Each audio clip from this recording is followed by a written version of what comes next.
안녕하십니까.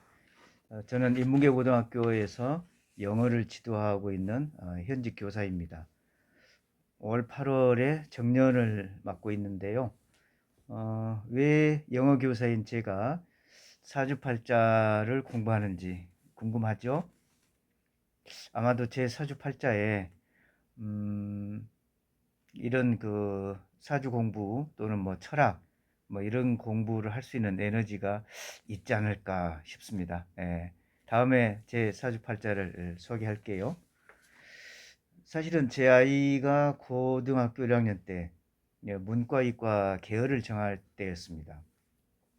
제 집안은 문과이고 저도 영어를 전공했기 때문에 문과를 지나가면 어떨까 이런 생각이었는데 그 당시 한의학과가 굉장히 인기가 있었거든요. 그래서 이제 아이가 그러면 이과를 가면 어떠냐 이렇게 얘기를 했습니다. 그래서 이제 제 아내하고 이제 고민을 하다가 어느 날 그 이렇게 사주를 잘 본 데가 있대요. 그래서 아내하고 이제 시내 철학관에 가게 되었습니다. 아내하고 저하고 이제 앉고 앞에 그 사주를 풀이해 주시는 분은 80대 정도, 80대였습니다. 어르신이셨는데 공부를 잘하냐고 이제 물어봤어요. 그래서 어느 정도 한다고 하니까 그러면은 문과를 가면은 법대를 가야 되고 이과를 가면 의대를 가야 된다 이렇게 말씀을 하셨어요. 그래서 저는 이제 어렸을 때부터 한자 공부를 많이 했기 때문에 이렇게 곁눈질을 해가지고 책을 보니까 무슨 그 글자가 있대요. 그러니까 지금 생각해 보니까 그 삼형사를 두고 그렇게 얘기한 것 같아요. 그래서 그때는 이제 이치를 몰랐기 때문에 왜 그러냐고 말씀을 그 질문을 했더니 그 사람을 죽이고 살리고 하는 그런 에너지가 있다. 그러니까 문과를 가면 뭐 판검사가 돼서 서류로 사람을 죽이거나 살리거나 또는 이과로 간다면 뭐 수술로 사람을 죽이거나 살리거나 그런 일을 해야 된다. 그래서 공부를 잘해가지고 법대나 의대를 가면 본인이 태어난 에너지로 살아가는 것이기 때문에 그게 이 개인의 삶에 좋다 이렇게 말씀을 하셨어요. 그 설명이 이제 한편으로는 좀 신기하기도 하고 이게 뭐지? 어떤 이치로 아이의 이렇게 삶에 대해서 얘기를 할까? 순간 궁금증이 들었습니다. 저는 뭘 배우거나 이렇게 공부하거나 하는 것이 굉장히 재미가 있는 편이라 바로 시내 서점에 갔습니다. 헌책방에 갔는데요. 헌책방에 가서 이제 몇 권의 사주책을 사가지고 집으로 왔습니다. 아마 그러니까 한 15, 16년 전으로 기억이 됩니다. 아, 네, 뭐 15, 16년, 16, 7년 뭐 그 정도 되죠. 그때부터 제가 이제 사주책을 펴놓고 제 사주를 한번 보기 시작했습니다. 그때는 뭐 완전 뭐 기초도 모르는 단계이고 그냥 말하자면 십신으로 사주를 보게 됐죠.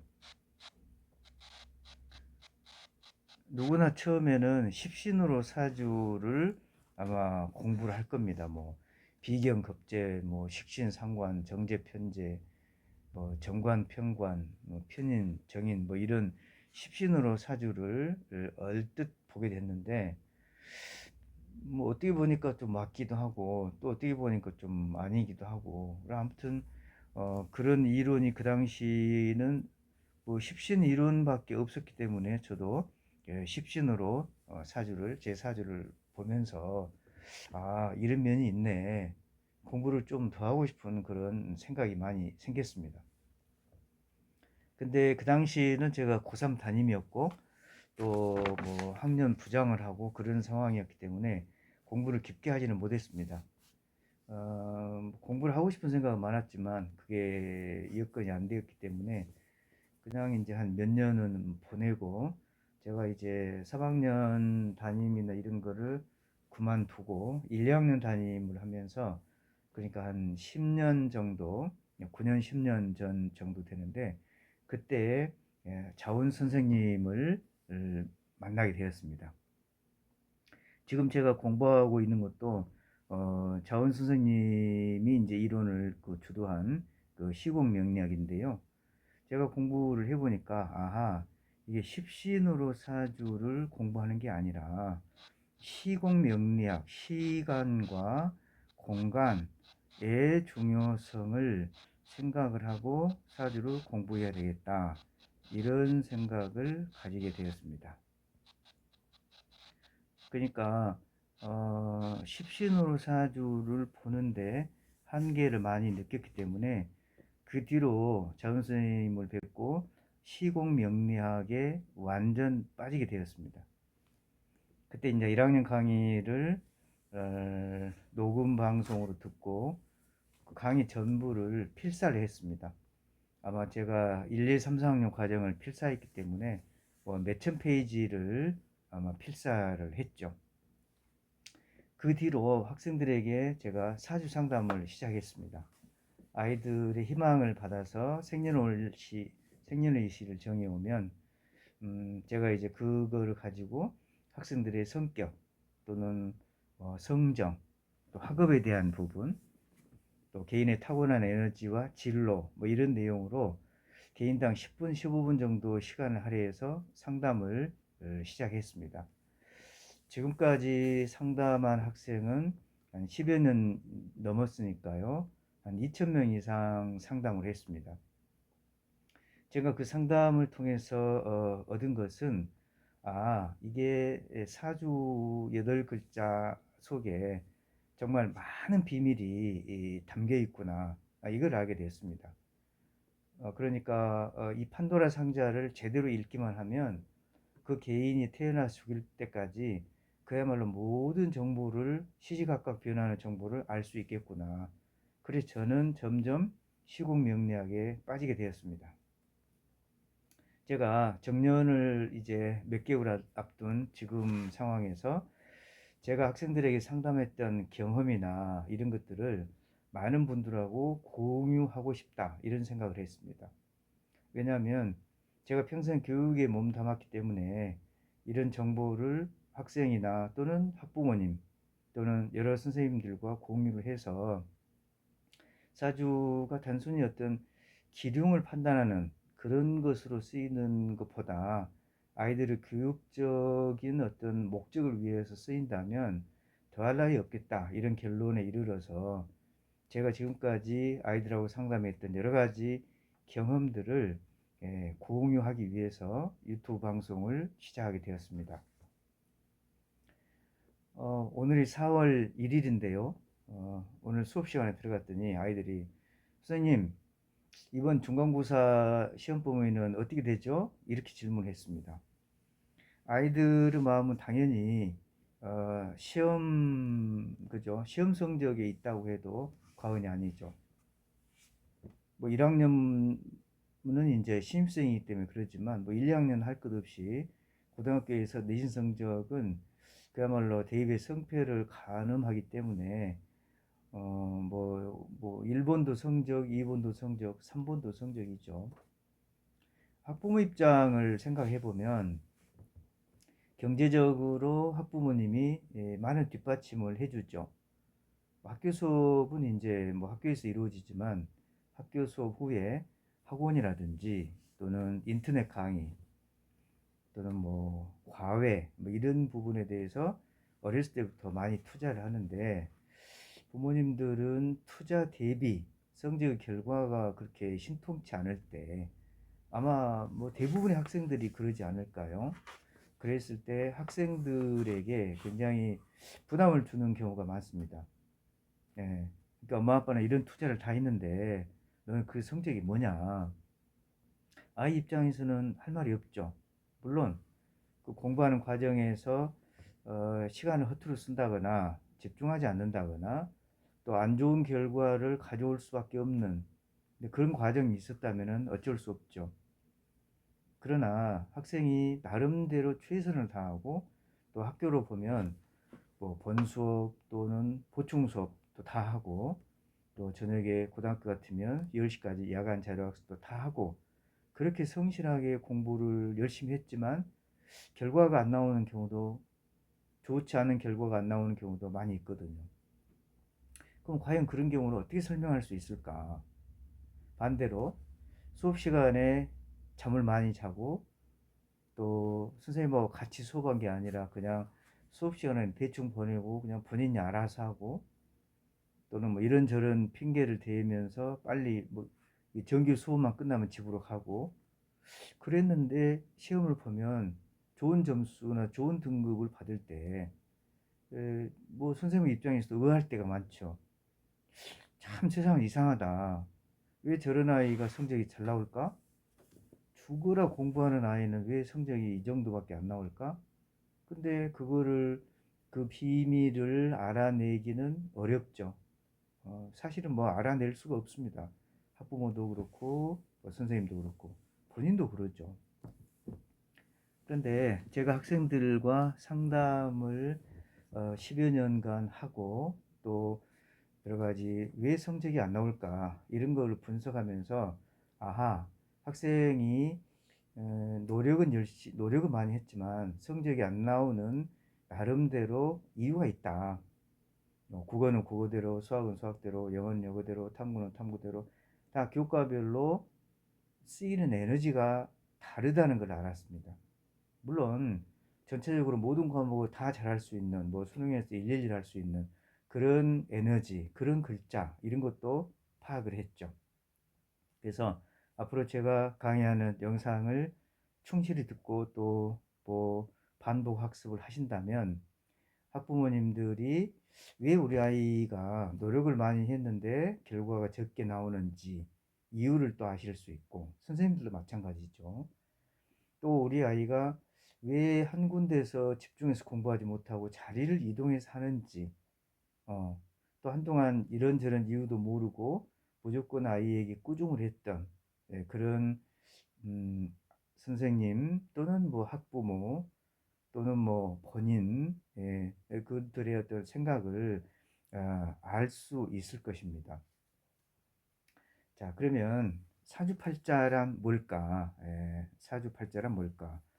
뭐 여러 가지 이론이 있겠습니다만은 시공명리학을 통해서 생각한 사주팔자의 기준이 내 나름대로 있는데요. 제가 생각할 때는 사주팔자란 자연학이다. 이렇게 정의를 내리고 싶습니다. 자연이라면 뭐 우리가 알다시피 스스로 그러하다 그런 뜻이죠. 스스로 그러하다. 그러니까 사주가 자연의 어떤 흐름, 자연의 이치 이거하고 인간의 삶의 모습하고 크게 다르지 않습니다. 시간은 사실은 일정한 순서대로 흐르죠. 시간은 일정한 순서대로 흐를 수밖에 없죠. 시간이 일정한 흐름대로 흐르지 않는다, 일정하게 흐르지 않는다. 그러면 뭐 인간의 삶이 존재할 수 없죠. 봄, 여름, 가을, 겨울의 어떤 순행이 있어야지 인간이 자연스럽게 살아갈 수 있죠. 자연도 마찬가지죠. 계속 겨울만 온다면 뭐 생명체가 살 수가 없고 반대로 여름만 온다고 해도 살 수 없죠. 다음 사주를 하나 소개하겠습니다.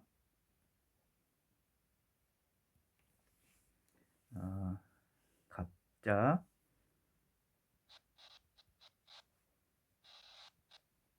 을해, 을해월을 얘기합니다. 병수릴,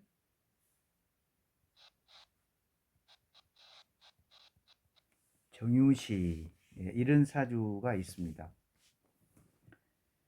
자, 이 사주를 자연의 입장에서 한번 생각을 해 보시죠. 천간과 지지 흐름이 있는데요. 천간의 흐름을 보면 흐름이 일정하다는 것을 알 수가 있습니다. 흐름이 매우 일정하죠. 즉 갑으로 시작을 해서 갑, 을, 병, 정 이런 시간의 흐름이 매우 순차적입니다. 시간은 일직선으로 흐르는데 갑에서 시작을 해서 갑을 병정 정말 인위적으로 이렇게 사주를 짜려고 해도 쉽지 않죠. 만약에 사주가 갑정병을 이렇게 한다면 시간의 흐름이 왔다 갔다 되는데 시간이 일정하게 흐릅니다. 갑을병정. 지지를 한번 볼까요? 지지를 보면 자에서 시작을 해서 해, 술, 유, 그러니까 거꾸로 흐르는 것처럼 보이는데 이거를 다른 관점에서 보면 사주가, 그러니까 천간은 갑을병정 이런 흐름으로 바르게 흐릅니다.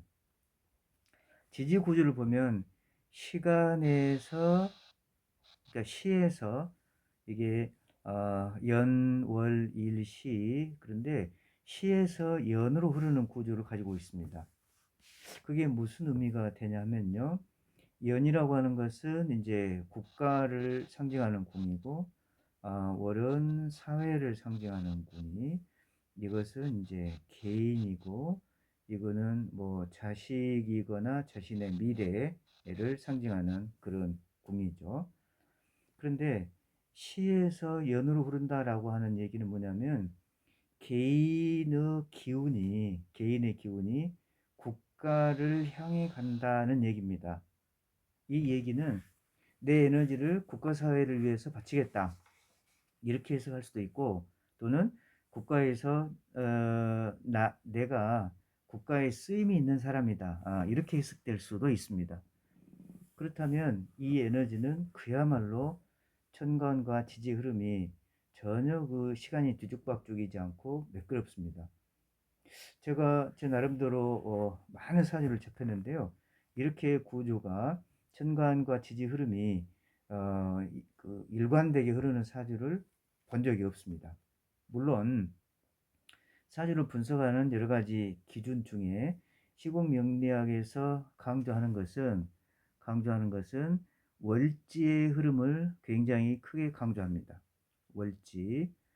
그러니까 여기 지금 월지는 지금 해수인데요. 해수라고 하는 것은 뭐냐면 시종자가 가을에 열매에서 떨어지죠.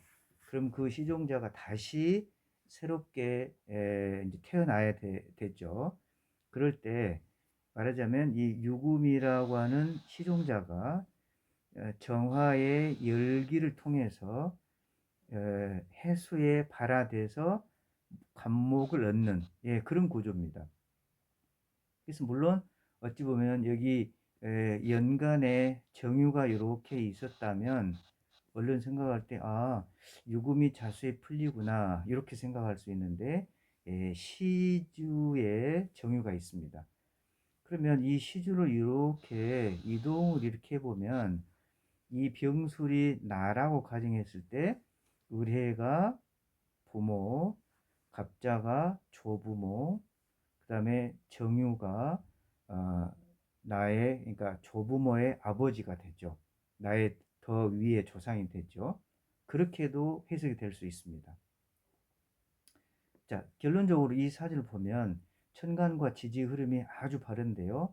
이 사주의 주인공은 신사임당 사주입니다. 우리가 알다시피 신사임당은 조선시대 유학자이고 문인이죠. 그리고 화가입니다. 신사임당 사주, 유학자, 그러니까 대학자죠. 유학자 겸 문인이었습니다. 그런데 여기에서 이 신사임당이 낳은 아들 율곡이이의 사주를 한번 보겠습니다. 율곡이 사주 여기다 쓰겠습니다. 병신년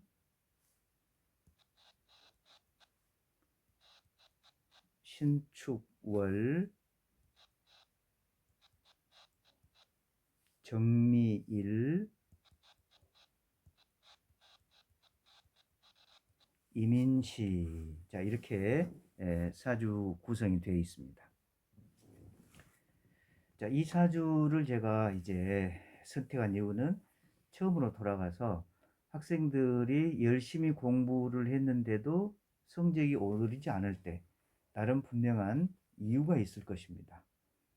여기에 소개하는 사주는 오늘 그 영상의 제목과 마찬가지로 수능 1등급은 사주 안에 들어있다입니다. 그러면 이 율곡이의 사주를 통해서 공부 에너지가 어느 정도인가 이걸 한번 보겠습니다.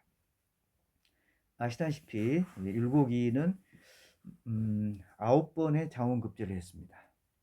그러니까 뭐 자원급제를 한 번 하기도 쉽지 않은데 9번이나 했고, 그 다음에 뭐 당연히 조선시대의 학자, 그리고 정치가, 뭐 어렸을 때는 뭐 9번의 자원급제를 했으니까 신동이라고 불려졌겠죠. 그러면 이 사주에서 어떤 글자가 있길래 신동으로 여기졌는지, 자, 글자 구조를 보겠습니다. 일단 여기에 여기다가 이제 사주 그 학업 능력이 좋은 글자를 한번 소개해 보면 1번에 임정기라고 하는 글자 조합이 있습니다. 그러니까 여기 보면 임수, 정화, 미 중에 기토가 이렇게 있거든요. 그래서 임정기 구조. 자, 두 번째 정신, 임 이런 구조가 있습니다. 정신, 임. 세 번째는 연월에 병신합이 있습니다. 병신합.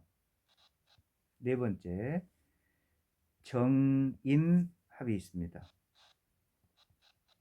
정임합. 다섯 번째 신자진 삼합을 기준으로 봤을 때 사오미는 뭐에 해당이 되냐면은 겁살, 제살, 천살이라고 하는 사주 용어가 있습니다. 그래서 겁살, 제살, 천살, 이렇게 겁살, 제살, 천살 이런 구조가 되면 그야말로 천재입니다. 여기서 천재 의미는 뭐냐면 보통 사람들이 생각할 수 없는 그런 생각을 하는 거죠. 요즘 말로 하면은 똘끼가 있다? 이렇게 볼 수 있습니다. 가끔 수업 시간에 질문할 때 엉뚱한 질문하는 학생들이 있죠. 근데 그 질문이 틀리진 않습니다. 틀리진 않는데 전혀 들어본 적이 없는 질문, 엉뚱한 발상, 이게 바로 급제천이라고 하는 그 신살입니다. 즉 이거는 창의적이다, 이렇게 생각할 수 있죠. 보통 사람이 생각하지 못한 에너지니까요. 여섯 번째 인미 이렇게 두 글자가 합쳐지거나 또 신축 이렇게 두 글자가 합쳐지면 요것은 이제 사주 용어에 해당되는데요. 이제 귀문이라고 하는 그 사주 용어가 있는데요. 말하자면은 그 인이라고 하는 것은 생명체에 해당이 됩니다. 그래서 생명체가 이제 활발하게 생기를 발산해야 되는데 이 미토 속에 들어가면 생명체의 그 생기가 활발하게 발산되지 못하고 생기를 잃게 됩니다. 그래서 이 인목이 미토에 들어가지 않으려고 이를 쓰는 거죠. 마찬가지로 신금은 딱딱한 신금의 정체성을 가지고 있어야 되는데 이 축토 속에 들어가면 이 축중에 개가 있어서 신금의 정체성이 없어지게 됩니다. 그래서 그 정체성을 유지하기 위해서, 즉 축토에 들어가지 않기 위해서 안간힘을 쓰는 거죠. 즉 그 말은 뭐냐면 그래서 머리가 좋다, 머리가 총명하다, 이렇게 생각할 수 있습니다. 자, 간단하게 더 설명을 하면 임정기 이 구조는 집중력이 좋다 이런 글자 구조입니다. 그 다음에 정신임이라는 구조는 물론 이것 이제 총명하다, 총명하고 뭐 재물도 많이 들어올 수 있고 좋은 글자 구조입니다. 병신합이다 라는 글자도 역시 총명하다 라는 글자 구조고요. 정임합은 전문가적 속성이 있다. 이런 글자 구조입니다. 그러면 율곡이의 사주를 보면 공부 잘할 수 있는 요소를 거의 다 갖추고 있습니다. 그러니까 이런 에너지를 인위적으로 이렇게 사주를 만들기도 어렵습니다. 사실은. 앞으로 계속 공부 잘하는 학생들의 사주 구조에 나타날 건데요.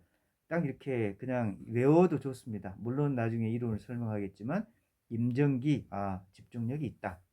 정신임, 이거 총명하고 또 뭐 돈도 많이 벌고 말하자면 그런 구조.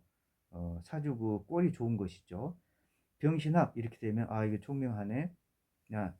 정임합 이렇게 되어 있으면 이게 전문가적 속성이다. 또 이건 좀 어려울 수 있죠. 이제 삼합을 알아야 되기 때문에 겁살, 제살, 천살이 있는데 이런 구조가 있으면 진짜 창의적인 에너지가 있다.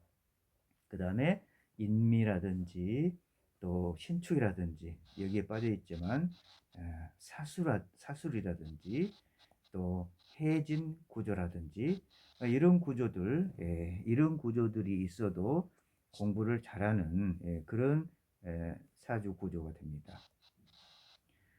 그러면 이렇게 율곡이의 사주를 통해서 천재들이 어떤 에너지가 있는지를 확인했습니다. 그러면 제가 상담한 한 학생의 사주를 통해서 이 학생이 어떤 공부 에너지가 있는지 또 어떤 사주팔자를 가지고 있기에 수능에서 월 1등급을 얻었는지 그 사주를 소개하겠습니다. 이 학생은 정축년 신해월 임신일 갑진시 이렇게 태어났습니다. 자, 그럼 이제 구조적으로 아까 율곡 이 사주와 비교해서 어떤 구조가 있는가 보겠습니다. 자, 첫 번째로 정신임 이런 구조가 보입니다. 정신임. 두 번째 정임합, 정임합이 보입니다.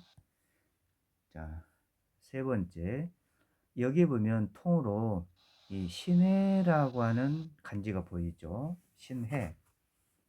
그래서 신해 또는 신묘 또는 신미 이렇게 60간지 중에 신해, 신묘, 신미 간지가 있습니다. 이것은 신금이라고 하는 거는 이제 나무에 떨어진 시종자입니다. 이 시종자가 다른 공간에 나타났다. 바꾸어 얘기하면 좀 종자가 뭔가 좀 한국 종자 아닌 뭐 외국 종자? 우리 뭐 그런 얘기 했죠. 너무 사람이 특출나거나 그럴 때, 야 이게 뭐 무슨 종자야? 이게 웬 똘 것이 태어났어? 우리 그런 얘기 할 때 있죠. 그래서 신해, 신묘, 신미 각자의 사주에 이런 글자가 있으면 머리가 총명하다라는 글자입니다. 예, 머리가 총명하다. 머리가 좋습니다. 네 번째, 아까 여기서 이제 삼합을 얘기했는데요. 여기는 이제 사유축 삼합, 사유축 삼합을 기준으로 보면 인묘진이 겁재천살입니다. 그러면 여기 갑이 인에 해당이 되니까 겁살, 그 다음에 진이 천살, 또 진 중에 을이 있기 때문에 겁살, 제살, 천살이 있습니다. 다섯 번째, 여기도 아까 율곡 2의 사주가 있었는데요. 아까는 신축이 있었습니다. 그래서 자, 신축, 그 다음에 해진 이렇게 해진. 아까 율곡 2의 사주에서는 신축 인미 이렇게 있었죠. 여기 마찬가지죠. 사술해진, 인미, 신축. 그래서 여섯 번째는 아까 얘기한 대로 귀문이라고 하는 글자고, 지금 5번에 소개한 것이 그거죠. 그러면 이 에너지들을 다시 간단하게 설명을 해보면, 정신임, 아까 2의 사주에 2번에 해당되는 총명하다, 이런 에너지가 있고요. 그 다음에 정의막 전문가 에너지가 있습니다. 신해, 신묘, 신미, 총명한 글자 60간자 중에 60간지 중에 총명함을 상징하는 글자 에너지, 신해가 있습니다. 그 다음에 겁살, 제살, 천살, 이게 겁살, 제살, 천살이 있어서 마찬가지로 어떤 문제를 창의적으로 생각하거나, 뭐 약간 말을 바꾸면 좀 독창적으로 문제를 해결하는, 그런 에너지가 있습니다. 마지막으로 신축, 해진. 해진이 앞으로 이렇게 나오면, 이 사람은 굉장히 분석적이다, 정보를 모아서 풀어낸다, 또는 신축으로 총명하다, 이런 에너지가 있습니다. 그러면 이 학생의 사주를 보면 율곡이와 비슷하게, 그 다음에 임정, 그 다음에 축중에 기가 있어서 임정기까지 생각한다면 집중력이 좋은 사주다. 그러면 결국에 율곡이의 공부 에너지와 이 학생의 공부 에너지는 매우 비슷하다는 점을 발견할 수 있습니다. 앞으로도 공부 잘하는 사주의 예문을 통해서 이 학생의 사주 속에 어떤 에너지가 있는지, 또 그 에너지가 어떻게 발현되기 때문에 공부를 잘하는지, 이런 정보를 소개할까 합니다. 물론 공부뿐만 아니라 그 학생의 성격이든지, 또는 뭐 타고난 에너지를 바탕으로 어떤 진로를 밟으면 좋은지, 그런 얘기도 곁들여서 하겠습니다. 이 학생은 수능에서 국어, 영어, 수학, 탐구 월 1등급을 했고요. 또 내신 성적도 5학기 아주 좋았기 때문에 서울의 아주 그 상위 대학에 지금 진학하고 있습니다. 오늘 첫 시간 강의를 통해서 사주에서 우리가 사주는 자연학이다.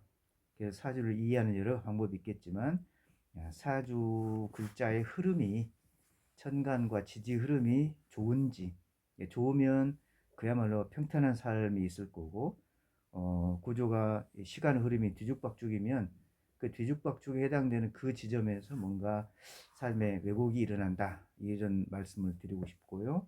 그다음에 공부 잘하는 사주의 특성은 그냥 그 학생이 노력만으로 공부를 잘하는 게 아니라 선천적으로 타고난 공부 에너지가 있다. 제가 그 말씀을 첫 시간에 드립니다. 앞으로도 지속적으로 학습을 통해서 학생들의 공부 에너지를 이해하시고, 학생들을 다그치는 것가 아니라, 우리 아이의 공부 에너지는 어느 정도다, 이거를 참작해서 학생들을 지도했으면 좋겠습니다. 감사합니다.